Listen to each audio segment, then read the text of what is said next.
క్రీస్తును కలిగి ఉండడమే క్రిస్మస్. మన సొంత రక్షకునిగా యేసుక్రీస్తును అంగీకరించినప్పుడే అది క్రిస్మస్. క్రీస్తు లేకుండా క్రిస్మస్ లేదు. అందుకే క్రైస్ట్ మస్ అని క్రిస్టమస్. అది క్రీస్తును కలిగి మనం క్రిస్మస్ చేసుకోవాల.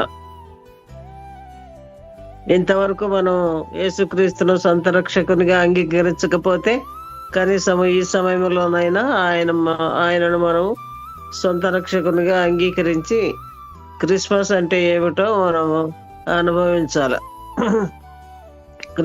క్రీస్తు లేనిది క్రిస్మస్ సంతోషం లేదు. ఊరికే మరి కేకులు, లడ్లు ఇవన్నీ సంతోషాన్ని, రుచిని ఇస్తాయి.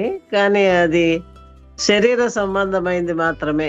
ఆత్మీయంగా మనం క్రీస్తును సొంత రక్షకునిగా కలిగి ఉన్నప్పుడు అది నిజమైన క్రిస్మస్ గా ఉంటుంది. అది ఎప్పటికీ నిత్యమైన క్రిస్మస్ గా ఉంటుంది.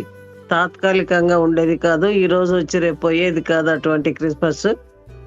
మరి డిసెంబర్ 25 ఒకటే వచ్చేది కాదు, నిరంతరము అది కొనసాగేటువంటి ప్రక్రియ. యేసుక్రీస్తును మన రక్షకునిగా కలిగి ఉండటయే క్రిస్మస్.